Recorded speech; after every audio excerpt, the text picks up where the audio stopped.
Okay, you did it too. Oh, because you were older? Okay. I don't know why we just like got up and made it. It's pretty cantankerous. Okay, so, crawling. Your whole world is much bigger, right? Okay. You have, yeah. But also now, let's sit ring sit. Okay. How did she get here? Who just showed she just did it as an adult? What's the most common way that kids get into the city? They sit back. They just basically flop backwards and all of a sudden they're there. Now, very often they'll fall backwards too. They'll roll over and they'll get back up in that position and they'll do it again. They play with these positions. Probably they would usually roll over on their stomach and then push themselves back up to that 4-point block a little bit more and then, yeah. So ring sit. That's what like the ring. You can cross your ankles. You put that for all your little babies. And, okay, so this is where position of choice is important. What's the kid going to do? You know, if you push it too far out, he's going to wind up on his nose. Yeah. Now, we said protective extension. Protective, to protect the head. Extension of the arm. So if I go like this, and hopefully we did that, if any of you do that to your neighbor, they would have an equilibrium response, not just protective extension. Yes, you're cold? No. Oh, okay. So, it's going to come to the front first at about 6 months, then to the side, and actually you saw she like this, and then she fully extended. Okay. Usually kids will look, the elbow will go out like this, and then this, and then just like this, and full extension.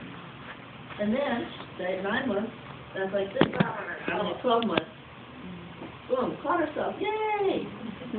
Okay, then the baby's stable, and you don't have to worry about, well, you have to worry about what's behind them. But, you know, heads are more weight.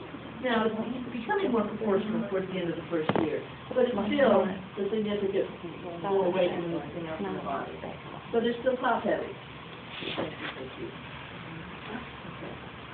So, 12 months to the rear. Gosh, how do we get upright? Okay, how do we get upright? Okay, we grab. So, to do that, are we going to do it straight from here? No. How are we going to do that? Crawling and kneeling. Okay, kneeling, crawling, half kneeling. Now, something we haven't mentioned is a lot of babies will side sit. Yeah, we'll have to put the other leg back. Yeah. They'll side sit. Now, they'll usually be supporting themselves. It's harder for us to side sit simply because of how we're proportioned than it is for a baby. Their hips are still looser than ours. And I guess I should also say, what else is happening to the joint and the maturation of the joint as we're going through these positions? Yes, scapular still flat?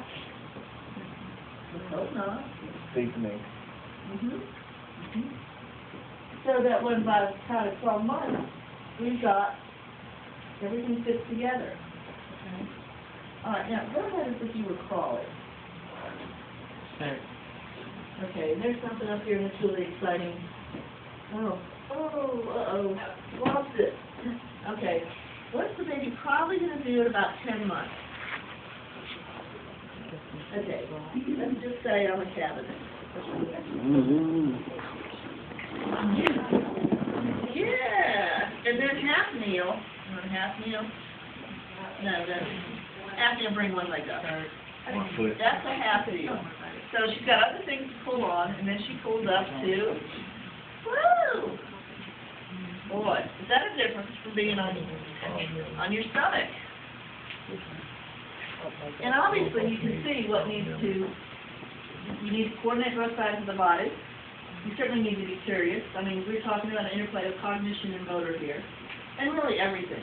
How the environment is set up for a kid. If there's nothing to pull up on, is that child going to be slower? Probably. Now, kids will find anything, some things they shouldn't pull up on.